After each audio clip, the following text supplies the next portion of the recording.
Eu queria dizer que eu estou há pouco tempo aqui no Senado Federal, nunca planejei na minha vida estar aqui. É uma honra, uma alegria muito grande servir, aprender com todos os colegas dessa casa.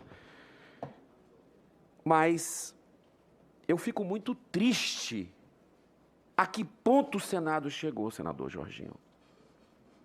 Como a gente se apequenou ao longo dessas 60 sessões aqui do Senado Federal, nessa CPI da pandemia, que podia fazer um trabalho técnico, e nós sempre lutamos por isso, senador Marcos Duval, deixando projetos de poder de lado, avaliando, investigando o governo federal, estados e municípios de forma equilibrada. O que eu ouço nas ruas, eu faço questão de andar, olhar nos olhos dos cearenses, de ir nas feiras, nos mercados. Cada vez mais a quantidade de mensagem que eu recebi aqui hoje, de pessoas dizendo ao ponto, olha, eu já desisti. Eu assisto ainda essa CPI porque é um programa humorístico. Ou então para ver um MMA, para ver senador brigar com senador, deputada Bia Kicis. É algo triste para a realidade que nós chegamos aqui. Eu quero dar as boas-vindas para o empreendedor Luciano Hang. Me admira muito a sua coragem de vir aqui, e eu acho que foi unanimidade entre oposição, situação, independentes. O que o senhor falou de forma humilde, sem um pingo de soberba. Muitos pensam que senadores significam aí, estão numa casta superior, melhores do que os outros, se arvoram desse título, que é uma honra, é uma missão de vida servir. Daqui a pouco, hoje nós estamos senadores, daqui a pouco a gente continua a nossa trajetória, porque o povo que nos colocou aqui, não somos melhores nem piores do que ninguém. Mas o senhor deu uma demonstração aqui, lhe conheci hoje, de um empreendedor, gerador de emprego, uma pessoa comprometida com o bem do Brasil. Pode ter errado em alguma colocação, na ânsia de ajudar as pessoas, no momento de sombra que a gente viveu. Quem não tentou conversar com médicos? Vários colegas, deputados, senadores fizeram lives, eu inclusive, para saber, porque vacina é fundamental. Claro, sempre achei vacina fundamental. A questão do álcool em gel nas mãos, distanciamento físico. Mas por que não, com recomendação médica, o tratamento preventivo ou precoce? Que preconceito é esse? Desde que medicina é medicina, sempre isso ocorreu. Um não anula o outro. São as armas, nós estamos numa guerra. Todas as armas precisam ser usadas. O que eu vejo aqui é uma passagem interessante. Não há nada oculto que não seja revelado. Hoje a gente está vendo muita coisa que estava embaixo do tapete sair, graças à sua ousadia no bem de colocar certas verdades que estavam entaladas na garganta do povo brasileiro. Eu queria fazer umas perguntas aqui para o senhor, rapidamente, porque eu vi, respeito quem pensa diferente, mas eu vi uma perseguição aqui. Claramente, isso ficou marcado. Ontem, inclusive, até o ministro Moro colocaram aqui dentro. A Lava Jato, que é um patrimônio imaterial do povo brasileiro, foi colocado aqui dentro, por uma questão de política. A gente tem que deixar as desavenças pessoais, projeto de poder, para ir atrás realmente do que a gente precisa ir. É aquela história do vilão virando mocinho e do mocinho virando vilão. Olha a inversão de valores que a gente está tendo, mas é importante que tudo isso esteja acontecendo. Senhor Luciano Hang, Eu já presenciei aqui nessa comissão 2 meses, 3 meses atrás, dizendo o seguinte, uma frase um pouco chocante, que dizia o seguinte, que os empresários brasileiros, e essa cultura tem que ser mudada, né? Que só podem ganhar fortuna se for de forma ilícita.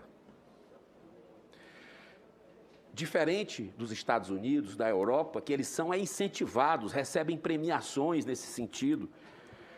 Eu lhe pergunto, assim, de forma muito objetiva, o senhor, dentro da sua atividade, a remuneração de seus funcionários deve ter um salário fixo, deve ter prioridades, deve ter produtividade. Quanto é que o senhor gasta em folha de pagamento nesses 22 mil funcionários? 100 milhões por mês. Eu lhe pergunto, 100 milhões por mês, qual é a média salarial? Desculpe eu lhe perguntar, se o senhor puder me responder. Se você mais ou por menos. 22 mil, né, vai dar 4,5. 4,5. Né? Eu peço para colocar o vídeo, por favor, o vídeo para a gente assistir. Paz e bem, minha irmã, meu irmão, eu já mostrei para você a sede daquela empresa chamada Hempcare, que recebeu 48,7 milhões antecipado, no início sem nota fiscal, e que até hoje não entregou os 300 respiradores para o povo nordestino. Ela fica num prédio residencial em São Paulo, nem sede comercial tem. Agora eu vou mostrar para vocês a sede do Consórcio Nordeste aqui em Brasília. Você sabia que com seu dinheiro o Consórcio Nordeste mantém uma sede por quase 2,5 milhões de reais durante o contrato de 5 anos, ou seja, 40 mil reais do seu dinheiro por mês. Para fazer o quê? O custo anual desse Consórcio Nordeste, que vocês sabem, é uma reunião de estados alinhados ideologicamente, são 9 governos, custa, para você ter uma noção, o valor de 10 milhões de reais por ano.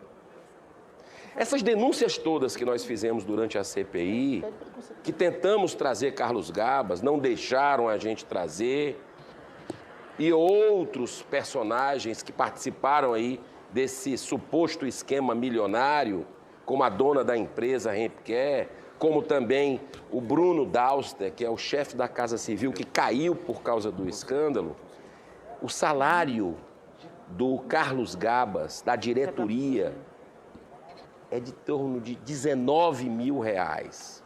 Assessores, 17 mil reais. Gerente, 15 mil reais. Mas não parou, não. 1,3 milhão de reais é gasto com serviço jurídico. De quê? A transparência é muito difícil com relação a essas informações do seu dinheiro, que essa CPI não quer analisar.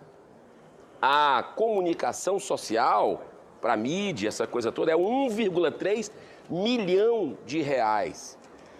E as transferências para entidades privadas, isso chamou também muito a atenção. 2,5 milhões de reais. Senador Randolfo, se puder muito parar estranho esse tudo vídeo, isso. depois E eu o vou curioso de disponibilizar tudo isso para a CPI, por causa da questão do tempo apenas, que eu vou passar uma parte do meu tempo para o senador Perfeitamente, Jorginho. senador. Eu agradeço. Eu fui informado que ainda não está tendo votação, então ainda dá tempo de Vossa Excelência Perfeito, continuar. ótimo, ótimo. Esse vídeo depois eu vou disponibilizar na CPI, nas redes sociais, para quem quiser assistir, que tem outros dados interessantes. Mas o fato é que a média salarial, e não é fácil ser empresário nesse país, a burocracia, o travamento, a perseguição. Pela ideologia, ele tem direito, ele é um cidadão. Eu até discordo do presidente Bolsonaro de muitas coisas, respeitosamente. Uma delas foi uma ameaça que nós tivemos semana passada aqui com arma de fogo. Que a CPI tem que ter uma resposta sobre isso. Mas, na condução da pandemia também tenho muitas reservas. Agora, ele tem o direito de se aliar ideologicamente, de forma liberal, conservadora, com qualquer um. Por que que tem que ser caçado, tem que ser perseguido, tem que ter um assassinato de reputação? Quantas famílias sobrevivem dessa empresa? Quantas famílias ainda vão crescer graças à coragem desse empreendedor brasileiro? R$ 4.500 é a média, mais ou menos, do salário. Você viu aqui o consórcio Nordeste, né? Dá vergonha. Dá vergonha. Mas o que está oculto precisa ser revelado. A podridão saindo. O Carlos Gabas continua lá, senador Jorginho. Você acha que ele saiu? Depois de tudo que nós demonstramos aqui, ele continua recebendo essa grana. Continua à frente desse consórcio Nordeste, que eu não aguento mais que as pessoas me perguntam nas ruas, o que é que vocês vão fazer? Cadê as instituições? Nós vamos lutar até o último dia, mesmo sabendo que o relatório já está pronto. Aliás, antes do início da pandemia, é o meu modo de entender, respeito quem pensa diferente, mas pelas entrevistas dadas até pelo relator, de quem é o culpado, quem é o inocente, eu acho que isso tira a credibilidade do trabalho que está sendo feito aqui. Eu queria também fazer uma pergunta. O senhor é um dos grandes empreendedores do país. Até 2018, era afiliado ao MDB e depois tornou-se um dos grandes apoiadores do presidente da República. O que o levou a se desligar do MDB? O senhor é filiado a algum outro partido político? Não, não sou filiado a nenhum partido político. Não queria ser um ativista com um partido. E por isso que eu me desfiliei. Após a passagem da sua mãe para o mundo espiritual, e considerando os últimos fatos dessa CPI envolvendo a Prevent Senior, o senhor foi procurado por alguma investigação do Conselho Regional de Medicina do Estado de São Paulo, ou pelo Conselho Federal de Medicina, que inclusive eu defendo que venha essa CPI, porque esse assunto é nebuloso, de tratamento, e era a pessoa mais apropriada, a autoridade máxima do país, poderia vir aqui falar que é médico. A pergunta que eu lhe faço, o senhor foi procurado? Não. Não teve investigação, nada com relação a isso? Não. O senhor autorizou a divulgação ou uso do prontuário da senhora, sua mãe? Não. Como o senhor se sente, senhor Luciano Hang? Como o senhor se sente vendo... Eu me sinto... Perdendo, né? Sinto violado, né? Na minha pessoa. O nome dela sendo especulado aqui. Eu sei porque a minha mãe também partiu em 2005. E eu me solidarizo com o senhor. Como foi o impacto da pandemia no seu negócio? Quais as medidas adotadas pelo governo auxiliaram a sua empresa durante esse período? Fomos impactados, sim, durante principalmente os primeiros meses do ano passado, mas a medida provisória 936, que deu assistência às empresas para que elas pudessem deixar os seus colaboradores em casa, para não demitir ninguém, foi de suma importância para o mercado de trabalho brasileiro. Na sua visão de mundo, nas suas relações interpessoais, na sua experiência, quais as medidas o senhor sugeriria a partir de agora no enfrentamento da pandemia? Eu acho que nós temos que parar de brigar, de esticar o elástico. Nós precisamos nos focar na harmonia, na paz, na união, principalmente para as pessoas mais humildes. Lá fora tem pessoas querendo trabalhar, então nós precisamos nos unir, Congresso, os três poderes, em prol de um país melhor, que é o país do emprego. Eu vi, numa das respostas que o senhor deu para algum dos colegas aqui,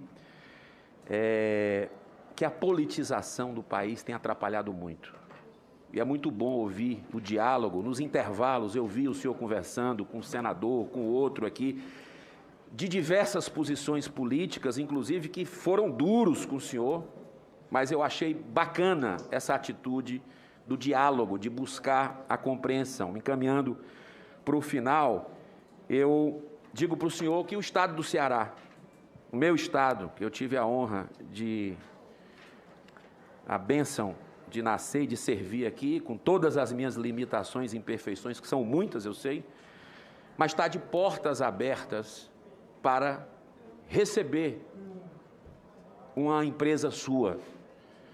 E não apenas gerar emprego, gerar esperança para as pessoas. O que eu puder fazer, no limite das minhas forças, eu vou ajudar.